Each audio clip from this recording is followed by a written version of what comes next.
John Jones called us last night and retired. John Jones is officially retired. Tom Aspinall is the heavyweight champion of the UFC.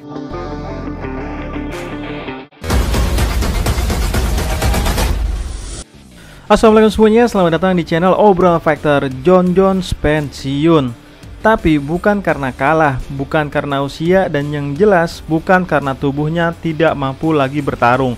Dia pensiun karena tidak berani menghadapi Tom Aspinall. Itu yang dirasakan fans, dan itu yang terjadi. Selama berbulan-bulan, publik bertanya-tanya kapan John Jones akhirnya bertarung melawan Tom Aspinall. Kapan sabuk interim dibersihkan? Kapan raja lama hadapi raja baru? Tapi jawaban itu nggak pernah datang.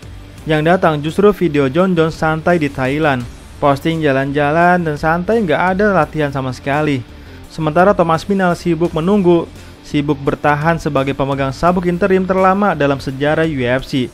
Dan akhirnya penantian itu selesai bukan dengan duel, tapi dengan pengumuman John Jones pensiun. Dan dengan begitu Tom Aspinall resmi jadi juara dunia sejati. Satu pengangkatan, satu pengakuan, dan satu penghindaran besar yang akan terus dibicarakan fans MMA seumur hidup. Karena dari semua cara seorang juara bisa turun tahta, John Jones memilih cara paling pasif, yaitu tidak bertarung, tidak menjawab tantangan, dan memilih pergi begitu saja. Kalau dulu dia melawan semua nama besar tanpa takut, sekarang dia pergi di saat satu nama, Tom Aspinall, mulai bersinar.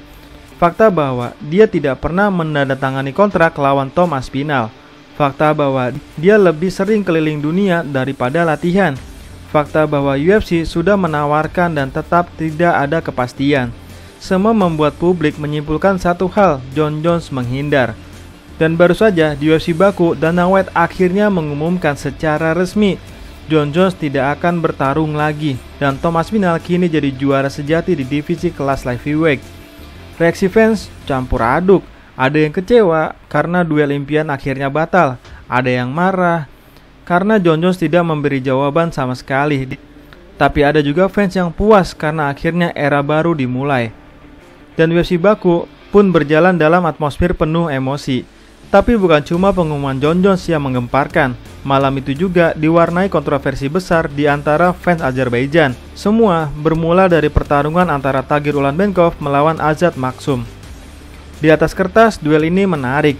Azat Maksum datang sebagai bintang baru dari Kazakhstan, dan dia menunjukkan performa yang sangat luar biasa. Selama 3 ronde, Azat Maksum berhasil menjatuhkan Tagir Ulanbekov 3 kali. Signifikan strike mereka nyaris seimbang, dan secara control fight, publik melihat memang Tagir lebih unggul. Tapi saat hasil diumumkan, juri memberi kemenangan untuk Tagir Ulanbekov dan penonton Baku meledak. Sorakan langsung berubah jadi siulan panjang, teriakan robbery terdengar dari tribun. Karena Azat Maksum selain tampil bagus, juga dianggap memiliki wilayah dan budaya mereka. Dan saat nama Tagir Ulanbekov diumumkan sebagai pemenang, penonton merasa dicurangi di rumah sendiri. Yang jadi sasaran siapa lagi kalau bukan Khabib Nurmagomedov dan Islam Makhachev sebagai cornerman. Dua nama besar MMA yang menemani Tagir Ulanbekov ke oktagon, tapi saat mereka keluar dari arena setelah fight, sorakan keras menyambut mereka. Security pun melindungi Islam Makhachev. Hal yang nyaris nggak pernah terjadi. Khabib biasanya disambut bak raja, tapi malam itu bahkan dia pun tak luput dari kemarahan fans Azerbaijan. Banyak yang bilang Khabib tidak salah, tapi emosi fans sulit dibendung saat merasa disakiti.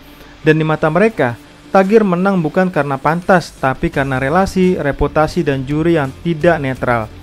Untuk meredakan suasana panas, Dana White pun ambil langkah cepat.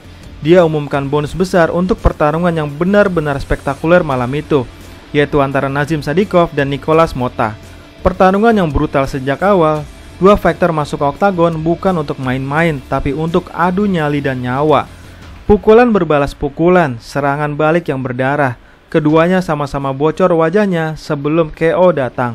Dan akhirnya Nazim Sadikov mencetak knockout di ronde kedua yang jadi salah satu momen paling brutal tahun ini. Penonton berdiri, suhu emosi berubah. Fight ini begitu keras, begitu jujur, dan begitu layak ditonton.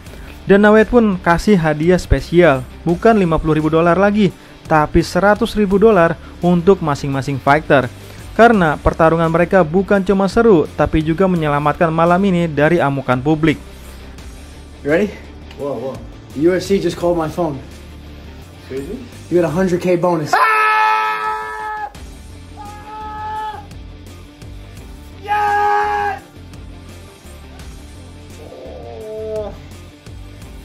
Dan di co-main event, Rafael Fiziev tampil luar biasa. Lawan yang dia hadapi Ignacio Bahamondes, bukan orang sembarangan. Striker tajam, tinggi, dan bisa fight dari jarak jauh. Tapi Fiziev yang malam itu bertarung di negeri leluhurnya tampil dengan penuh kebanggaan. Dia sangat taktis, gunakan footwork, masuk keluar, potong ritme lawan dengan cleans. Setiap gerakannya terkontrol, dan setiap kali dia masuk kombinasi, dia bikin Bahamondes bingung. Ronde demi ronde, Rafael Fiziev makin unggul, dan ketika fight selesai, keputusan mutlak jatuh ke tangannya. Dia menang, dan publik Azerbaijan pun bersorak seperti menyambut pahlawan perang. Tangis bahagia pun terlihat dari wajah Rafael Fiziev, karena ini bukan sekedar kemenangan, tapi pembuktian bahwa dia bersinar di tempat asal-usul darahnya.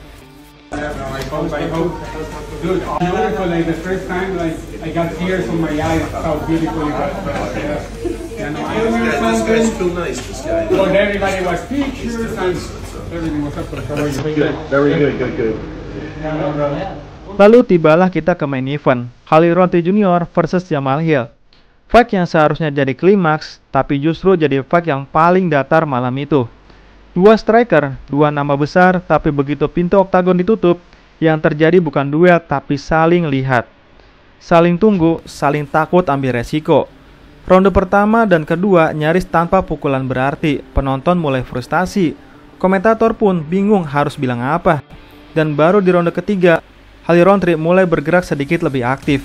Beberapa jab, 1-2 strike, dan itu cukup buat curi poin. Akhirnya Rountree menang via decision. Tapi reaksi fans dingin. Tapi mungkin karena dia mengalahkan mantan juara, mungkin karena tekanan jadi partai utama. Yang jelas UFC Baku adalah malam yang penuh kejutan. Jon Jones pensiun bukan karena tidak bisa fight, tapi karena enggan melawan Thomas Spinal. Tagir Ulanbekov menang tapi dianggap curang. Penonton soraki Khabib, hal yang dulu tidak terbayangkan. Sadikov dan Mota berdarah-darah demi bonus $100.000. Rafael Fiziev bersinar untuk negerinya dan Rountree menang dengan rasa hambar. Ini bukan fight night biasa, ini adalah potret penuh warna-warni dari dunia MMA hari ini, di mana politik, reputasi, teknik, dan emosi bertabrakan dalam satu malam. Dan ketika debu sudah turun, satu hal jadi jelas, era Jon Jones telah berakhir. Dan bukan karena tubuhnya berhenti, tapi karena hatinya enggan melanjutkan. Era Spinal dimulai, dan bagi fans sejati, ini adalah awal yang jauh lebih menjanjikan. Nah, kalau menurut teman-teman sendiri, apakah bijak keputusan Jon Jones pensiun saat ini?